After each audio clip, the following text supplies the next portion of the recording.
ஹalleluya! தேவனுக்கு ஸ்தோத்திரம். இன்னொரு புதிய நாள்ல ஆண்டவருடைய வசனத்தை கேட்க ஆயத்தமா இருக்கிறீங்களா? வாங்க ஒரு சிறிய ஜெபம். பரிசுத்தரே, உமக்கு நன்றி ஆண்டவரே. இன்னொரு முறை இந்த நாள்ல உம்முடைய வசனத்துக்காக நாங்கள் உம்மை தேடுகையில் எங்களோடு பேசுங்கப்பா. உம்முடைய சமூகத்தை தேடும்படிக்கு எங்களுக்கு சொல்லியிருக்கிறீர் ஆண்டவரே. தேடுகிறோம் அப்பா. நிறைவாக எங்களை ஆசீர்வதிக்கும்படிக்கு கிறிஸ்துவின் நாமத்திலே கேட்கிறோம் நல்ல பிதாவே. ஆமென். என் சமூகத்தை தேடுங்கள்னு ஆண்டவர் சொல்றாருங்க. இந்த காலையில எழுந்தீங்க இல்லையா? எழுந்தீங்களா இல்லையா? பைபிளை வாசிச்சிங்களா? உங்க பிரேக்ஃபாஸ்ட் டேபிள் கிட்ட எழுதி வச்சுக்கோங்க, இந்த நாள்ல தேவனுடைய வசனத்தை வாசித்தாயா? பைபிள் வாசிச்சிங்களா? பிரேக்ஃபாஸ்ட் செய்வதற்கு முன்பு தேவனுடைய வசனத்தை வாசித்து ஜெபம் செய்துவிட்டு சாப்பிடுங்க. ஃபுட் பாய்சன் சொல்லுவாங்க, ஸ்டொமக் டிசார்டர்னு சொல்லுவாங்க, பசி தாங்க முடியலன்னு சொல்லுவாங்க, வயிறு உபசமா இருக்குன்னு சொல்லுவாங்க. இப்படிப்பட்ட எல்லாவற்றிலிருந்தும் விடுதலையை பெறலாம். நான் சொல்றது தியரி இல்லைங்க, இது நிஜம். உங்களுக்கு முன்பு இருக்கிற ஆகாரத்தை தேவனுக்கு நன்றி சொல்லி சாப்பிட்டா உங்களுக்கு அது ஆசீர்வதிக்கப்படும். நம்ம ஃபுட் ஹேபிட் சரியா இல்லாதப்ப நம்ம ஆரோக்கிய நிலையும் கூட சரியா இருக்காது. நம்முடைய சரீர ஆரோக்கியம் நல்லா இல்லைன்னா நம்ம மனசும் கூட, நம்ம மனசின் ஆரோக்கியமும் நல்லா இருக்காது. பாத்தீங்களா? அதனால தேவன் நாம ஆரோக்கியமா இருக்கணும்னு, நிம்மதியா இருக்கணும்னு தான் அவரு ஆசைப்படுறாருங்க. தேவனோடு நேரம் செலவிட டைம் இல்லைன்னு சொல்லுவாங்க. வேற என்ன செய்றீங்க? பிள்ளைங்களுக்கு எக்ஸாம்ஸ்ங்க, அதனால என்னங்க? படிக்க சொல்றவங்க படிக்க மாட்டாங்கன்னு பேரண்ட்ஸ் எவ்வளோ வரியாவாங்களோ இன்றைக்கு. படிடா படிடா, படிச்சு தொலைடா. படிக்கிறது தொலைறதுக்கா? எதுக்குங்க சபிக்கிறீங்க அப்படி பிள்ளைங்களை? படிப்பு படிப்பு படிப்புன்னு பிள்ளைங்களை ஒரு வழி பண்ணாதீங்க. இன்றைக்கு ப்ரீகேஜி எல்கேஜி ஸ்டூடெண்ட்ஸ் கூட அவங்க முதுகுல பின்னாடி மாட்டியிருக்கிற மூட்டை, அந்த புத்தகங்களின் மூட்டையை எப்படி குறைக்கணும், அந்த பாரத்தை எப்படி குறைக்கலான்னு அரசாங்கம் இன்றைக்கு முயற்சி செய்துட்டு இருக்கு. ஏன்னா அவங்களால சுமக்க முடியலங்க, கூனே விழுந்துருது. நிறைய புஸ்தகங்களை படிக்கிறதுனால நாலேஜ் வருங்க. அப்படின்னா நாம நிறைய விஷயங்களை நாம தெரிஞ்சு கொள்ளலாம். விஸ்டம் வேண்டுமானால், ஞானம் வேண்டுமானால் பரிசுத்த வேதத்தை வாசிங்க. நாலேஜ், விஸ்டம் வித்தியாசம் என்ன தெரியுமா உங்களுக்கு? அநேக விஷயங்களை தெரிந்து கொள்வது நாலேஜ். உங்களுக்கு தேவையானது அதுல எது என்று அறிந்து கொள்வது ஞானம். அநேக விஷயங்கள்ல எது முக்கியமானதுன்னு அறிகிறது ஞானம். பாத்தீங்களா? ஆகையால புத்தகங்களை படித்து விட்டு ஏதோ இந்த வாலிபர்கள் எல்லாருக்கும் இன்றைக்கு அவங்கள விட அவங்க பேரண்ட்ஸ்க்கு தான் ஆசை அதிகம். படிக்கணும், ரொம்ப நல்லா படிக்கணும், எங்க பையன் நல்ல ஃபர்ஸ்ட் கிளாஸ்ல பாஸ் ஆகணும், பிரேயர் பண்ணுங்க. அவனை எங்கேயோ நாங்க ஹாஸ்டல்ல வச்சிருக்கிறோம், அங்க இருந்தா கண்ட்ரோல்ல இருப்பான், டிசிப்ளின் பண்ணுவாங்கன்னு பெத்த பிள்ளைங்களை கூட வச்சுக்காம எங்கேயோ அவங்கள படிப்புக்காக அவங்க வாழ்க்கை முழுசும் பேரண்ட்ஸ் கூட வளராம எங்கேயோ வளர்றதுனால மன தத்துவம் மாறிடுது. காலையில எழுந்ததும் தம்பி வேதத்தை வாசிப்பான்னு சொல்லுவீங்களா? அது சொல்ல மாட்டாங்க.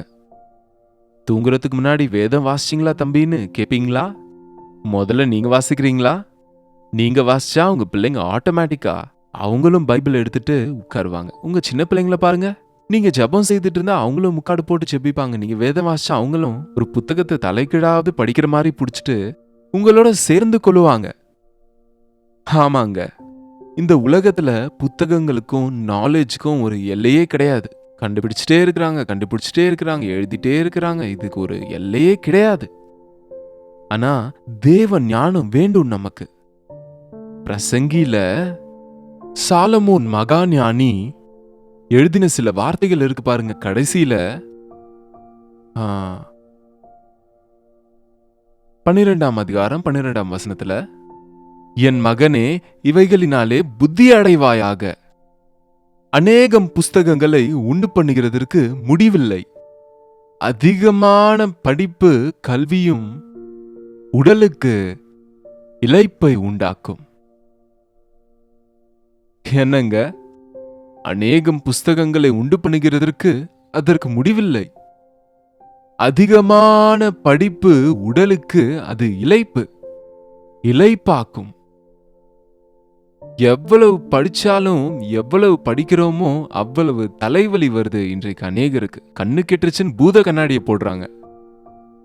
படிப்பு படிப்பு படிப்பு படிப்புன்னு சொல்றாங்க. ஆனா போதனையை கேள். உங்களுடைய வாழ்க்கைக்கு நன்மையை உண்டாக்குகிற வார்த்தையை கேளு. பரிசுத்த வேதாகமத்துல நமக்கு புத்திமதிகள் இருக்கு. இந்த பரிசுத்த வேதாகமங்க இது பரிசுத்த ஆவியினால ஏவப்பட்டு எழுதப்பட்டது. இதுல இன்னும் எதுவும் கூட அப்டேட் செய்ய வேண்டிய அவசியம் இல்லைங்க. எப்பொழுதோ எழுதப்பட்ட இந்த வேதம் இன்றைய விஷயங்களை நம்மளோடு பேசுதுங்க.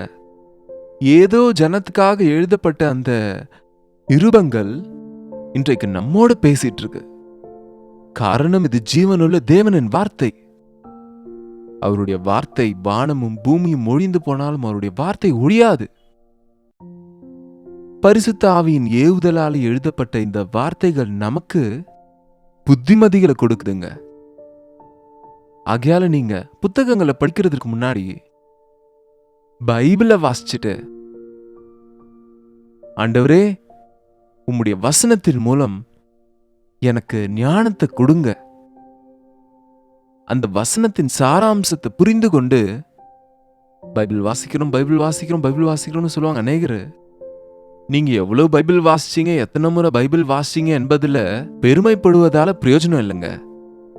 நீங்க எதை வாசிச்சீங்களோ அதை புரிஞ்சுக்கிட்டீங்களா, அதை நடைமுறைப்படுத்துறீங்களா, இதுதான் ரொம்ப முக்கியங்க. பைபிள் முழுசும் நமக்கு தெரியாம இருக்கலாம். ஆனா உங்களுக்கு தெரிஞ்ச வசனத்தை நீங்க பின்பற்றினா ஆசீர்வதிக்கப்படுவீங்க. தேவனுடைய வசனத்தை சிலர் கேட்டுட்டு விட்டுருவாங்க. ஆனா சிலர் கேட்டு புரிந்து கொண்டு அதற்கு கீழ்ப்படிந்து அப்படி நடந்து ஆசீர்வதிக்கப்படுறாங்க. அதனாலதான் புத்தகங்களை படிச்சுட்டேன்னு சொல்லி எம்ஏ செய்தேன் பிஹெச்டி செய்தேன்னு அநேகர் தங்களுடைய வாழ்க்கையில அவங்க மூளை ஓவர் ஆக்டிவ் ஆகி அவங்க திருமண விஷயத்தை மறந்து, குடும்ப விஷயங்களை மறந்து, அவங்களுடைய வாழ்க்கை நோக்கத்தையே கூட மறந்துட்டு ஆரோக்கியத்தை இழந்து விட்டவங்க, வாழ்க்கையை வீணடிச்சுக்கிட்டவங்க நிறைய பேர் இருக்கிறாங்க. புத்தகங்கள் எழுதி கொண்டேதான் இருக்கப்படும். லேட்டஸ்ட் எடிஷன்ஸ் வந்துட்டே தான் இருக்கும். இப்போ ஆன்லைன்ல புக்ஸ் இருக்கு, டிஜிட்டல் புக்ஸ் இருக்கு. முன்பு அட்லீஸ்ட் அந்த பிரிண்டட் புக்ஸ் வாசிக்கும் போது கொஞ்சம் ரிலாக்ஸேஷன் இருக்கும். இந்த டிஜிட்டல் புக்ஸ் நம்ம கண்ணை எவ்வளவு ஸ்ட்ரெயின் பண்ணுதோ, நம்ம கண்களை எவ்வளவு பாதிக்குதோ நீங்க அதை உணர்றது இல்லைங்க. அட ஏபிசிடி படிக்கிற பிள்ளைங்களுக்கு எங்க சின்ன வயசுல எனக்கு இன்னும் நல்லா ஞாபகம் இருக்கு.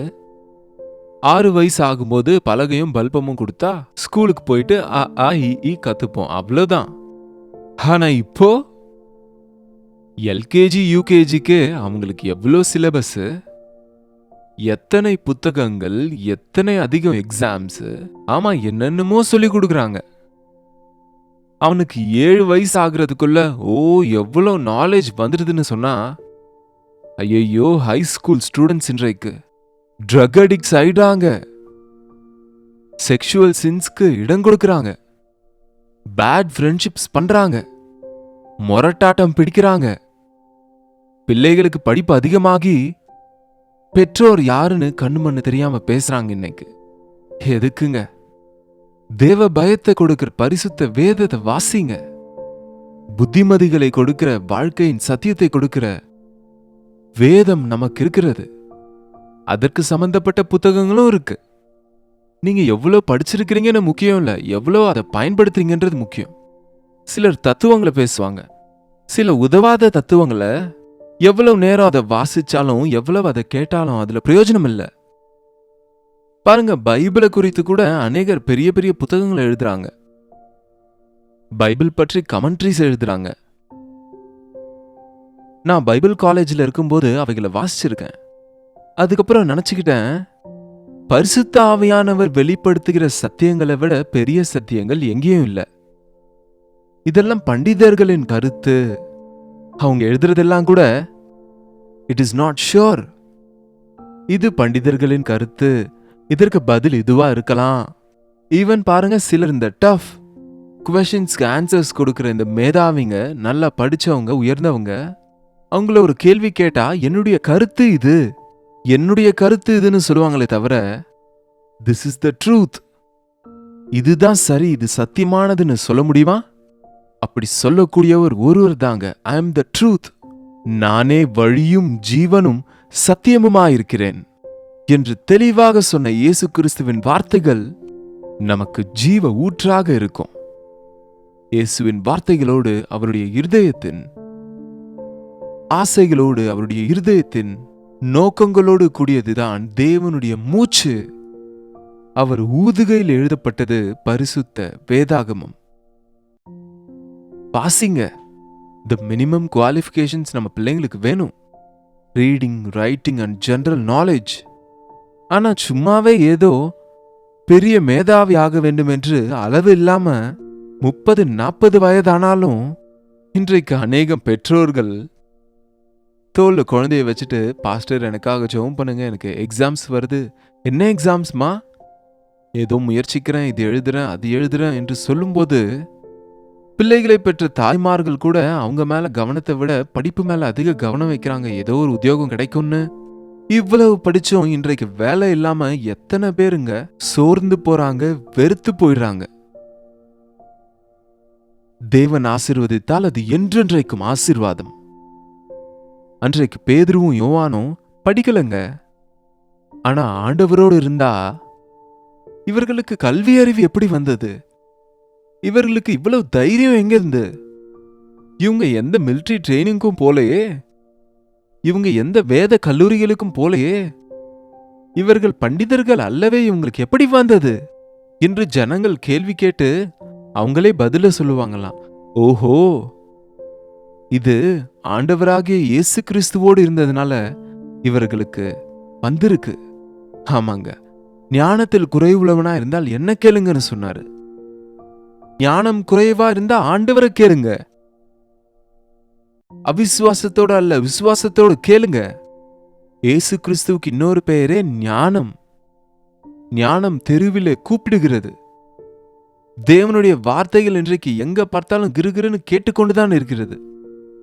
உங்க தேகத்தை எப்படி காத்து கொள்ளணும், நீங்க மரித்ததற்கு பின்பு இருக்கிற வாழ்க்கைக்கு எப்படி ஆயத்தப்படணும், முதல்ல நம்ம வாழ்க்கையின் அர்த்தம் என்ன, எப்படி இந்த வாழ்க்கையில நம்ம ஐக்கியமா வாழணும், ஒருமித்து வாழணும், ஒரு குடும்பத்தை எப்படி கட்டிக்கொள்ளணும், ஒரு ஞானமுள்ள ஸ்திரீயாக குடும்பத்தை எப்படி நீங்க சரிப்படுத்தணும், இந்த விஷயங்களுக்கு நீங்க எத்தனை புத்தகங்களை வாசிச்சாலும் ஏதோ சமையல் கற்றுக்கொள்வதற்காக படித்து சமைத்து முடித்தவுடன் அது முடிஞ்சிருச்சுன்ற விஷயம் இல்லைங்க. தேவனுடைய வாக்கு நமக்கு நித்திய ஜீவனை கொடுக்குது, நித்திய இன்பத்தை கொடுக்குது, நமக்கு தேவ ஞானத்தை கொடுக்கறதுனால எது நன்மை எது தீமை என்று அறிகிற விவேகம் நமக்கு உண்டாகுங்க. எவ்வளவோ இருக்கு, அதுல எது வேண்டும் என்று தெரிந்து கொள்ள முடியாத நிலை அஞ்ஞானம் இல்லையா? எவ்வளவோ படிச்சிருக்க, ஆனா உன் வாழ்க்கையில தேவையான கேள்விகளுக்கு பதில் கிடைக்கலன்றது பேரழிவு இல்லையா? வாழ்க்கையின் அர்த்தத்தை தெரியணும்னா, வாழ்க்கையின் ரகசியத்தை தெரிந்து கொள்ளணும்னா தேவனுடைய வசனத்தை வாசிங்க. ஆண்டவராகிய இயேசு கிறிஸ்துவின் சமூகத்துல உங்க நேரத்தை செலவிடுங்க. தேவனை கேளுங்க. பரத்திலிருந்து வருகிற ஞானம் சுத்தமுள்ளதாயும் சமாதானமும் நமக்கு எவ்வளவோ வாழ்க்கையில நிம்மதியையும் சமாதானத்தையும் கொடுக்கிறது. இவ்வுலக ஞானம் சதிகள், தந்திரங்கள், யுக்திகள், மாயைகள், மோசங்கள், மந்திரங்கள், அதே ஞானம் நினைக்கிறாங்க. தந்திரமுள்ள சர்ப்பம் சாத்தானின் ரூபத்தில் அநேகரை இன்றைக்கு தந்திரமுள்ளவங்களா மாற்றுது. அதனால தேவன் கொடுக்கிற தேவ ஞானத்தை பெறுவோம். இந்த உலகத்துல ஞானத்தோடு நம்ம குடும்பங்களை கட்டிக்கொள்ளுவோம். சகோதரி, ஞானமுள்ள ஸ்திரீ தன் வீட்டை கட்டுகிறாள். சகோதரனே, உன் மனைவி பலவீனமான பாத்திரம் என்று அறிந்து ஞானத்தோட குடும்பத்தை நடத்து. குமாரனே, ஞானமுள்ள குமாரன் தன் பெற்றோரை சந்தோஷப்படுத்துகிறவன். ஞானம் உள்ளவன் பாவத்தின் பேச்சுக்கு போகாம தன்னுடைய சரீரத்தை தேவாலயமாக காத்து கொள்வான். ஜெபிப்போம். பரிசுத்தரே, அன்பான தகப்பனே, தேவ ஞானத்தை கொடுக்கிற தேவ வசனத்தை வாசித்து தியானிக்கும்படி, உலக ஞானத்தினால நேரத்தை எல்லாம் நிரப்பி இருதயத்தை எல்லாம் கெடுத்துக்கொண்டு எந்த பிரயோஜனமும் இல்லாத நிலைக்கு நாங்க இறங்கி விடாதபடிக்கு, கர்த்தருக்கு பயப்படுதலே ஞானத்தின் ஆரம்பம் என்று அறிந்து நாங்கள் உமக்கு பயப்படுவதற்கும், இந்த உலகம் முழுவதும் சம்பாதித்தாலும் தன் ஜீவனை இழந்தால் அவனுக்கு லாபம் என்ன என்பதை இந்த உலகம் அறியாமல் இந்த உலக காரியங்களிலே சென்று கொண்டு இருக்கிற நாட்களிலே உம்மை நம்பின நாங்கள் ஆண்டவரே, ஞானத்தோடு வாழும்படிக்கு ஞானம் உள்ளவர்கள் ஆத்துமாக்களை ரட்சிப்புக்குள்ளே நடத்துவார்கள் என்பதை நாங்கள் உணர்ந்து, அஞ்ஞானிகள் ஞானமில்லாமல் அழிந்து போகிறவர்களுக்கு உம்முடைய ஞானத்தின் சுவிசேஷத்தை பிரசங்கிக்கும்படி எங்கள் ஒவ்வொருவருக்கும் உதவி செய்யும்படி கிறிஸ்துவின் நாமத்தில் கேட்கிறோம் நல்ல பிதாவே, ஆமென். பிதாவாகிய தேவனுடைய அன்பும் குமாரனாகிய இயேசு கிறிஸ்துவின் கிருபையும் பரிசுத்த ஆவியானவரின் அந்யோன்யமும் ஐக்கியமும் குடி வந்திருக்கிற நம் அனைவருக்கும் இப்பொழுதும் சதா காலமும் துணையா இருப்பதாக. ஆமென். தேவனுக்கு ஸ்தோத்திரம். பிள்ளைகளை படிக்க வைங்க. ஆனா படிப்பு படிப்பு படிப்புன்னு இருக்காதீங்க. பிள்ளைகளை வேத வசனத்தை வாசிக்க சொல்லுங்க. ஜெபியுங்க. தேவன் தம்முடைய ஆசீர்வாதங்களை நம் மீது ஊற்றுவார். உங்களுக்காக ஜெபிக்கணும்னா 8939801234 என்ற நம்பருக்கு உங்க பிரேயர் பர்டன்ஸும் உங்க பிரைஸ் ரிப்போர்ட்ஸும் எங்களுக்கு நீங்க வாட்ஸ்அப்ல அனுப்ப மறக்காதீங்க. ஒவ்வொரு நாளும் உங்க வாட்ஸ்அப் நாங்க பார்க்குறோம், உங்களுக்காக ஜெபிக்கிறோம். நீங்களும் ஜெபியுங்க. கர்த்தர் நிச்சயம் பதில கொடுப்பாரு. கர்த்தருக்கு சித்தமா இருந்தா நாளைக்கு இதே நேரத்தில் அனுதின தியான நிகழ்ச்சியில மீண்டும் உங்களை கர்த்தருடைய வசனத்தோடு சந்திக்கிறேன். அதுவரை கர்த்தருடைய கிருபை உங்களுக்கு துணையா இருப்பதாக.